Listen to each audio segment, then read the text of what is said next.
Before we get started, there will be spoilers for the 1000-year Blood War arc of Bleach in the video to follow. Our Klub Outside Q&A Round-up series continues with another set of answers straight from the man himself. As always, Kubo takes and answers a variety of questions directly from fans over on his personal Q&A platform, and then we try to dissect those answers and see if there's anything of value to be found there. A lot of the time, Kubo's comments are a mix of light-hearted chatter and fluff, but sometimes we are given real, genuine insight into the story and world of Bleach that, for whatever reason, wasn't found in the original material. As before, I'm not looking at every single answer on display here, nor even necessarily looking at them in any kind of a chronological order. Mostly what I'm trying to do is curate the answers I find to be the most interesting or of the most value. This time the questions revolve around the evolution of Ichigo's hollow mask, the difference between Uryu and other Quincy, the basics of Shunpo,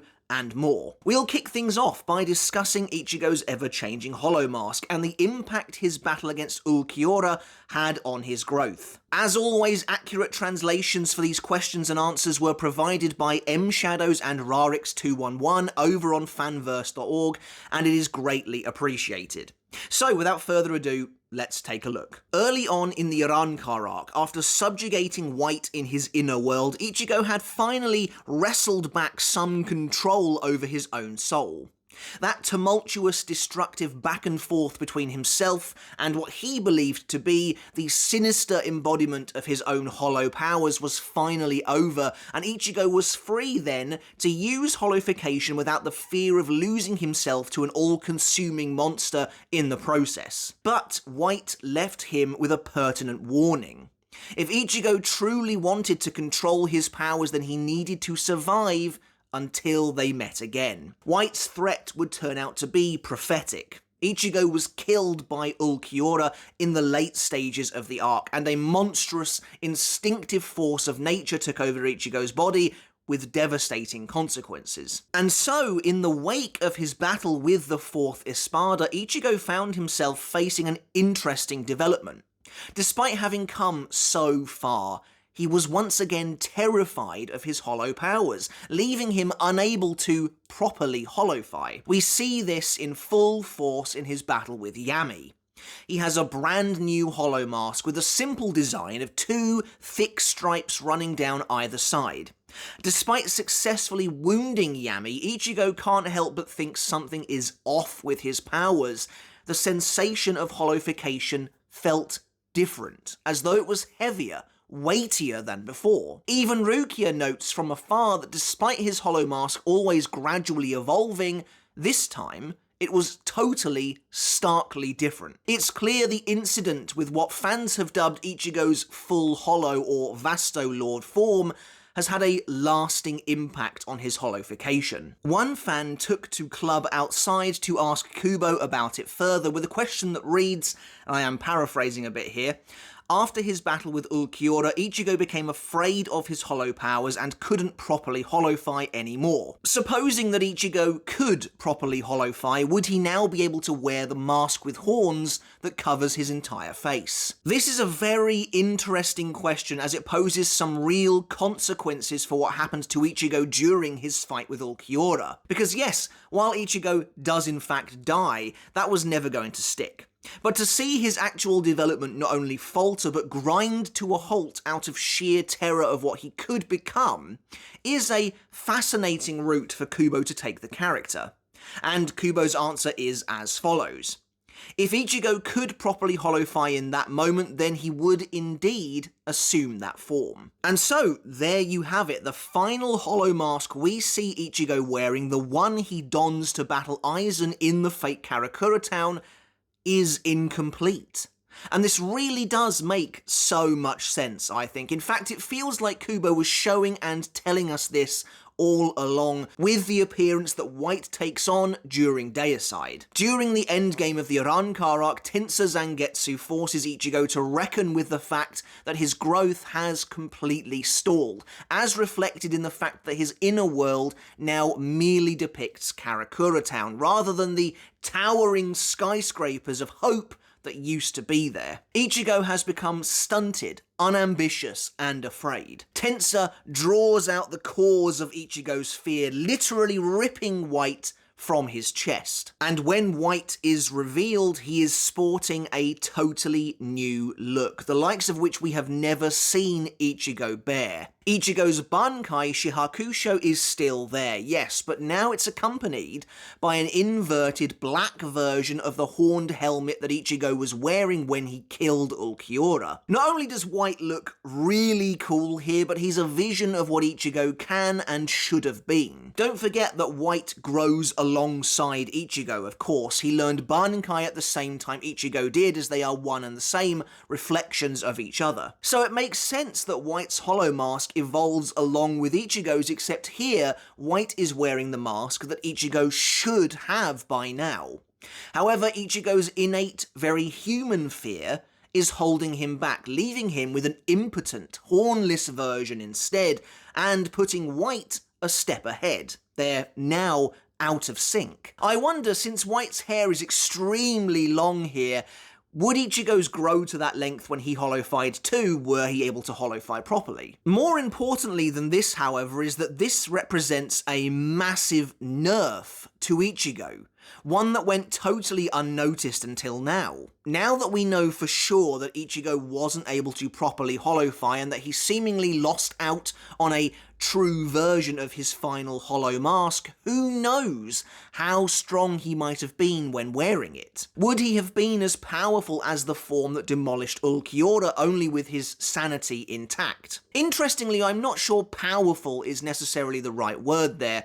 That version of Ichigo was based purely on instinct, a manifestation of Zangetsu himself that wasn't held back by morals in any sense of the word. Even if Ichigo suddenly was wielding that strength, it's not in him as a character to ruthlessly tear an enemy to pieces. But it's a scary thought to imagine that he could have, if he was able to properly transform all the same. Don't forget as well that on his way to the fake Karakura town, Ichigo revealed to Unohana that his tattered Shihakusho represented just how much of his Reryoku he was missing in that moment, leading Unohana to the conclusion that in his natural state, Ichigo must have at least twice the Reiatsu of a captain, making him comparable to Aizen. How different would things have been if he'd been able to use this horned mask instead? Would Ichigo's Getsuga Tensho have done more than simply nick Yami, something that I always felt was off? Then there's Aizen himself. When Ichigo bursts onto the scene in the fake Karakura town, he slings a massive Getsuga at Aizen, but the villain is able to block it simply with a Kido shield, leaving Ichigo to worry that he should have attacked Aizen when hollow-fied instead. But again, he was too afraid to use his mask in such a critical moment in case he once again lost control. I'm not saying Ichigo having full control over his hollowification in this scene would have meant he could have destroyed Aizen's shield, but it's definitely a possibility. Aizen even remarks later on, as he once again stops Ichigo's blade with his bare hand, that Ichigo should be much stronger than he currently is. As Aizen recounts Ichigo's journey up until now, he cryptically mentions that Ichigo gained a new power when fighting Ulquiorra, but we never see any evidence of that new power because Ichigo is subconsciously staying as far away from it as he possibly can. Even when Aizen goads him into using his mask, Ichigo is clearly reluctant to do so, no longer using hollowification with the bullish confidence he was during his fight with Grimmjow. I will say that I think it's a bold move of Kubo to neuter Ichigo like this so deep into the character's development, but it also makes a lot of sense. It fits Ichigo's character to be so affected by what happened atop the dome, and it makes him feel all the more human.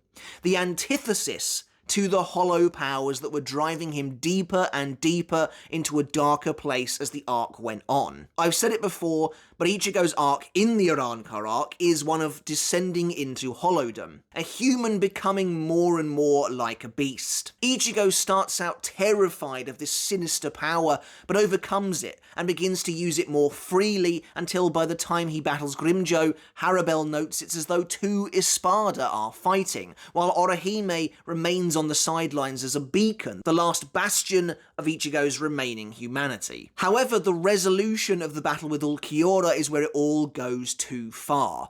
Ichigo is forced over the edge and into the deep end, and he comes out of it terrified. He's drowning, not just for himself but his friends, and retreats away from the brink. I wonder, if Ichigo had defeated Ulquiorra without dying somehow, would he suddenly be able to conjure this horned mask, or was White's takeover something that had to happen for his growth? Either way, it's admittedly a shame that we never got to see Ichigo utilise this power with full confidence.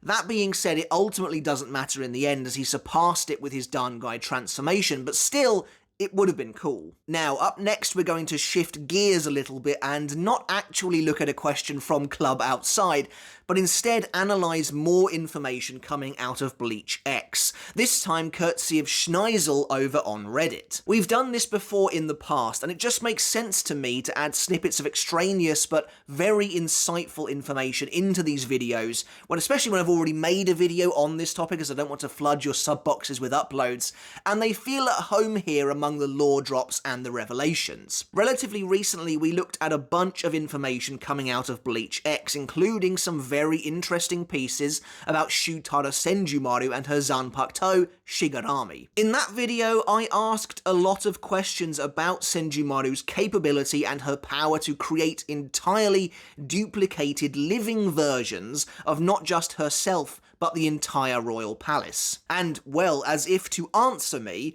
we've been given even more information on Senjumaru's abilities and just how much control she really has over the palace environment itself. But first, we have an even more in-depth explanation of Senjumaru's mysterious Bankai, Shatatsu Karagara Shigarami no Tsuji, to look at, which reads as follows. Shatatsu Karagara Shigarami no Tsuji is not based on illusions, but actual senses. The looms in which she traps Yugrum, Uryu, Askin, Leal, Pernida, and Gerard are sensory in nature.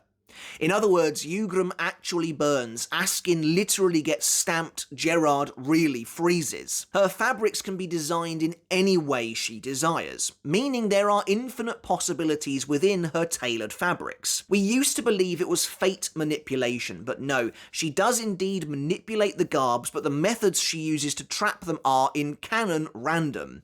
But on the meta level, not coincidences at all. So, what can we glean from this? Well, everything that we see happening to the Schutzstaffel is actually taking place. They're not under any kind of an illusion necessarily, though I wonder to what extent that is really true.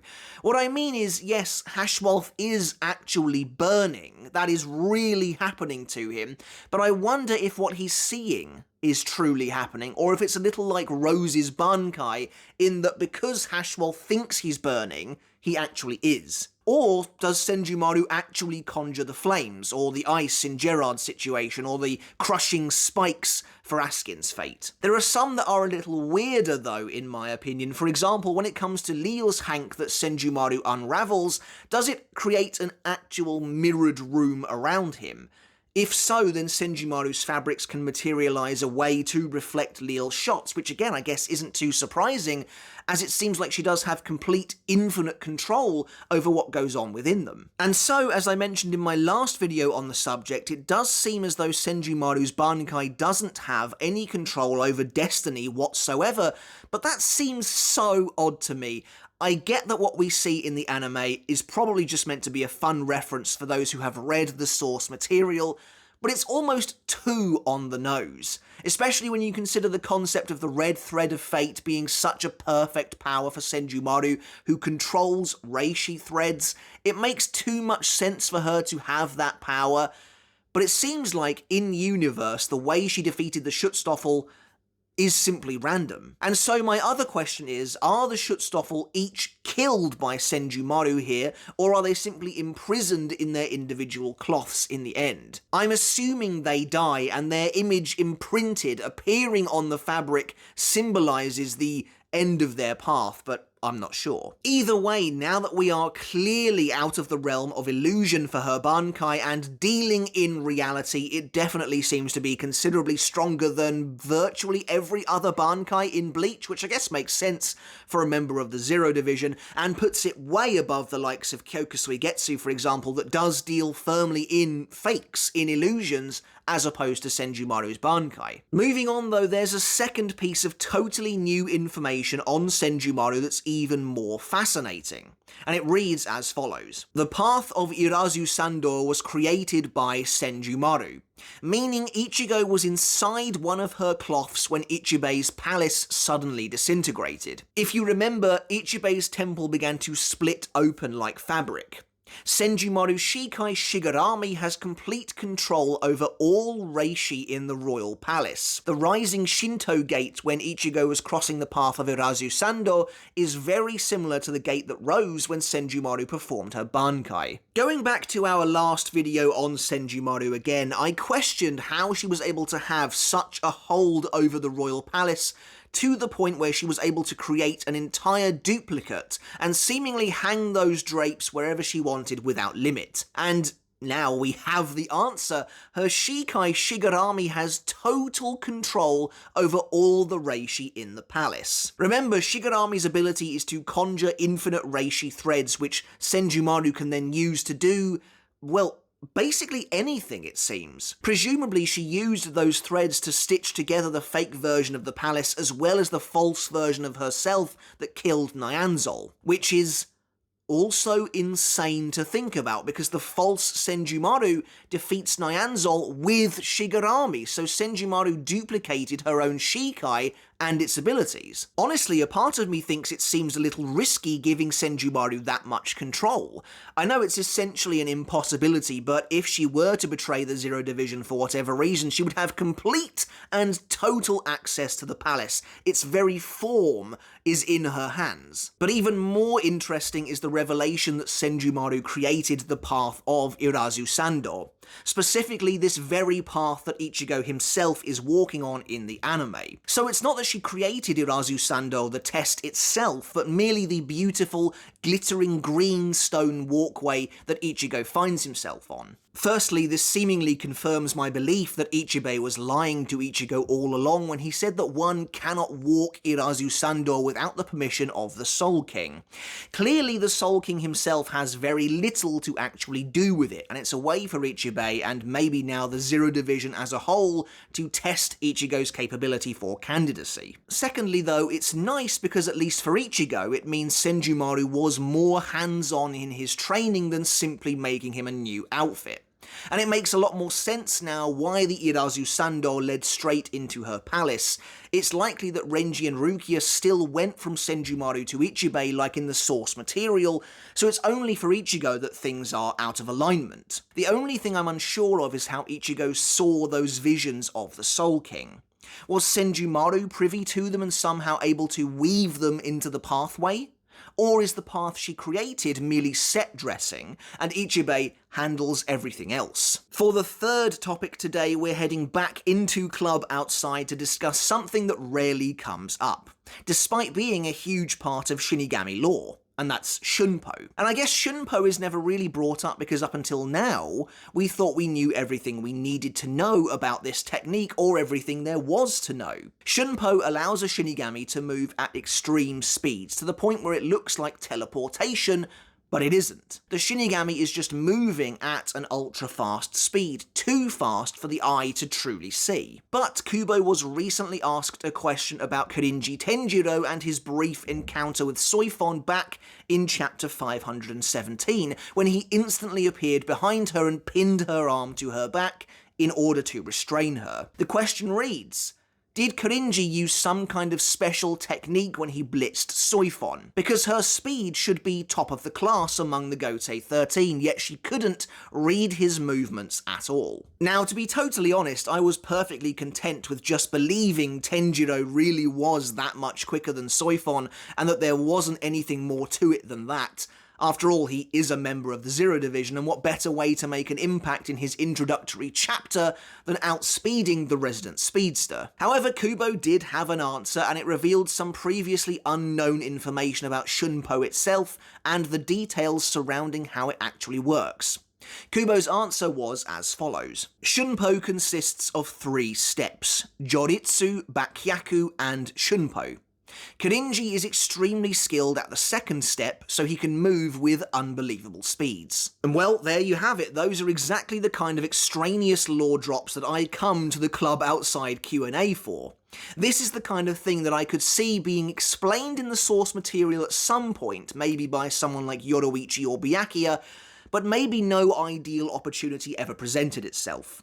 Plus, it's not like it's critically important information either. To be honest, I feel like the best time to discuss it would have been in Byakuya's battle with Zomari when they were discussing how fast they were. However, fanverse user Zaza BGFD was able to provide a little more insight into what the new terms here might actually be referring to. According to their findings, Joritsu, the 1st step, refers to the concept of posture or stance in martial arts.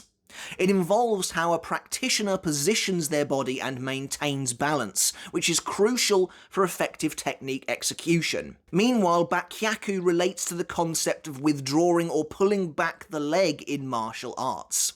It often refers to a specific leg movement or technique in various traditional Japanese martial arts styles. So if I had to guess, relating this back to the concept of Shunpo, Joritsu sees a Shinigami adopt the right posture or stance at the beginning, ready to move at extreme speeds.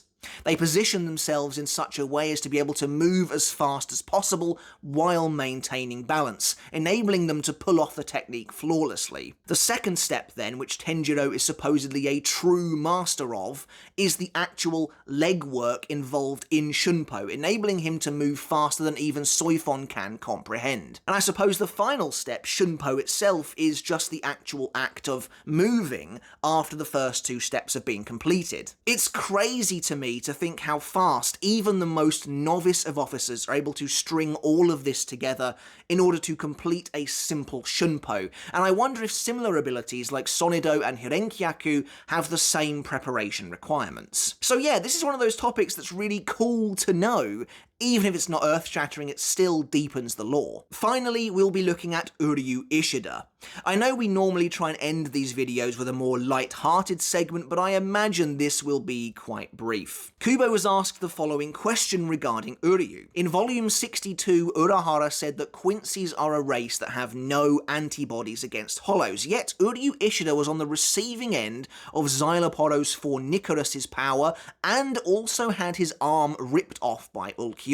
Was this stuff just not at the level needed to cause the encroachment that Urahara spoke about, or is Uryu special? Honestly, it's a very valid question, and it's weird too. I was talking to a friend about this exact thing maybe a day or 2 before this question was released, because yeah, I feel like Uryu should have been poisoned by both of these interactions. As we saw in the original chapters, Kangdu and BG9 were both poisoned by Hollow Reiatsu due to having the captain's Bankai. Now with Kang, it makes sense to me as he was actively wearing Daiguren Hyorinmaru at the time. BG9, however, was not. The Bankai was still stored in his medallion, which implies there is some kind of connection between the sternritter and the medallion, even when not in use, despite the fact that the sternritter used Yhwach's power of Sankt Altar to steal the Bankai in the first place, which, to me, implies there shouldn't be any link at all until they actually use it. Anyway, thankfully, Kubo provided an enlightening answer that solves all of these issues. And here is what he said. Uryu is special. And there you have it. Clarity. total clarity to the point where you couldn't feasibly ask for any more. The answer we needed was staring us right in the face the whole time. In all seriousness, this is obviously a total non-answer, and it reminds me a lot of the discourse surrounding why Uryu was able to survive Yhwach's Auswählen. People have often touted the fact that Uryu has the antithesis as being why, but I think the antithesis as a shrift wasn't unlocked in Uryu until he drank Yhwach's blood, so unless there's some kind of innate version of the antithesis working in Uryu all the time, as far as I'm aware, no concrete answer has ever been given for that. And that leads me to wonder if the reason Kubo is so coy about Uryu is because this is exactly the sort of thing we might learn in the upcoming cours of the anime. But I guess we'll have to wait and see on that. I've said it before that the questions sometimes do seem to lead Kubo to an answer, so I wonder what he might have said if they left off the last line about Uryu being special, but there we go. But that's it for the latest edition of the Klub Outside Q&A Roundup. As always, I really hope you enjoyed the video. Let me know your thoughts down in the comments below. Which of these answers do you find the most interesting or the most valuable? How do you feel about Ichigo potentially having access to the horned version of his hollow mask, but locking himself out of it through his own fear? That one is really intriguing and definitely my favourite answer of the week this time. Let me know as well your thoughts about the new information regarding Senjumaru's Bankai. It seems we now have a fairly clear-cut explanation of what it does and how it works, and the fact that she created the Irazusandō path that we actually get to see in the anime. And as always, I want to end off by saying a massive thank you to my supporters over on Patreon. I really do appreciate each and every one of you so very much, and just wanted to give you all a massive shout out. If you like what I do here over on YouTube on my channel, you too can support me that extra step as well over on Patreon to get your name in the credits just like this, and to get every video I release absolutely ad-free. Alright guys, that's it. Until next time, I'll catch you later, and I'll see you then.